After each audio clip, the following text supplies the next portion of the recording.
کل قیامت کے دن ایک عورت 4 مردوں کو جہنم میں لے جائے گی۔ عرض کیا گیا وہ کیسے؟ فرمایا ایک عورت کو حکم ہوگا جہنم کا تو وہ عرض کرے گی مالک میرے باپ کو بلایا جائے۔ باپ کو بلایا جائے گا، یا اللہ یہ میرا باپ ہے، میں اس کی بیٹی، میری تربیت کا جوہر اس کے ہاتھ میں تھا، آج جن بدکاریوں اور گناہوں کے سبب جہنم میں جا رہی ہوں اس کا ذمہ دار یہ ہے۔ وہ باپ جس نے اپنے بیٹی کو سب کچھ دیا، اپنی اولاد کی تعلیم کے لیے اپنے پلاٹ بیچ دیے، جائیدادیں فروخت کر دی، نہیں دیا تو دین نہیں دیا، کل قیامت کے دن وہ اللہ کے حضور کیا جواب دے گا؟ ارشاد ہوگا اسے بھی پکڑو، اس کے باپ کو بھی پکڑو اور جہنم میں لے جاؤ۔ عرض کرے گی نہیں مالک میرے بھائی کو بلایا جائے۔ بھائی کو بلایا جائے گا، مالک یہ میرا بھائی ہے، میں اس کی غیرت تھی، میں جن راہوں پہ چل کر کے تیرے عتاب اور تیرے قہر و غضب کی حقدار بنی اس کا ذمہ دار یہ ہے، اگر یہ مجھے روکتا، اپنی آبرو کی حفاظت کرتا، اپنی ناموس کا پہرا دیتا تو میں ان راستوں کی مسافر کیسے بنتی؟ میری خرابی کا ذمہ دار یہ ہے۔ اب وہ بھائی کیا جواب دے گا جو چوکوں اور موڑوں پہ کھڑا ہو کے آنے اور جانے والی بہنوں اور بیٹیوں کو دیکھتا ہے اور یہ سمجھتا ہے کہ میری بہنیں اور میری بیٹیاں گھر میں محفوظ ہیں؟ وہ قیامت کے دن کیا جواب دے گا؟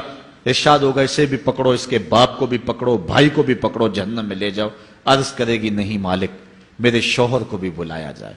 بلایا جائے گا، مالک یہ میرا شوہر ہے اور میں اس کی بیوی، میری تربیت کا جوہر ماں باپ کے بعد اس کے ہاتھ میں تھا اور اس کے پاس طلاق کی دھمکی ایسی چیز تھی، مجھے جو چاہتا منواتا اور جس انداز میں ڈھالنا چاہتا مجھے ڈھال لیتا، لیکن اس نے مجھے کبھی راہ حق کی طرف نہیں بلایا تھا۔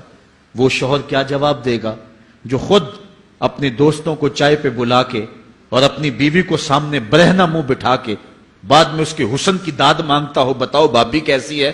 تو وہ کیا جواب دے گا قیامت کے دن؟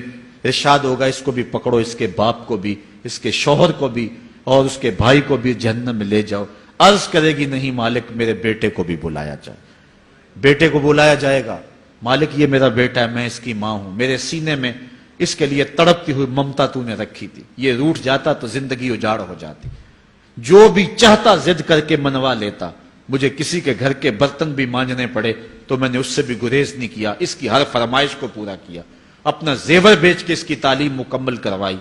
اگر یہ ضد کرتا کہ امی آپ نماز نہیں پڑھتی، میں آپ کے ہاتھ کا کھانا نہیں کھاؤں گا، امی آپ یہ عمل کیوں کرتی ہیں، یہ شریعت میں جائز نہیں ہے، تو میں جو ہے وہ کھانا نہیں کھاؤں گا، تو کیا میری ممتا مجبور نہ ہو جاتی؟ اس نے ساری زندگی کیا مجھے اس کے بارے میں کوئی کہا تھا، نیکی کی طرف بلایا تھا، بدی سے روکا تھا؟ جس بیٹے نے اپنی ماں سے ہر ضد پوری کروائی ہو تو اس نے صرف دین کے بارے میں کوئی ضد نہیں کی ہے، تو وہ کل قیامت کے دن کیا جواب ہوگا؟ ارشاد ہوگا اسے بھی پکڑو، اس کے باپ کو بھی پکڑو، اس کے خاوند کو بھی پکڑو، بھائی کو بھی پکڑو، بیٹے کو بھی پکڑو اور 5 کو گھسیٹ کے جہنم میں لے جاؤ۔ فرمایا ایک عورت 4 مردوں کو قیامت کے دن جہنم میں لے جائے گی۔ اس لیے میں اور آپ آج دیکھ لیں کہ ہمارا آخرت کا معاملہ کیا ہونے والا ہے اور ہم نے اس دنیا کے اندر کس طرح اپنی حفاظت کرنی۔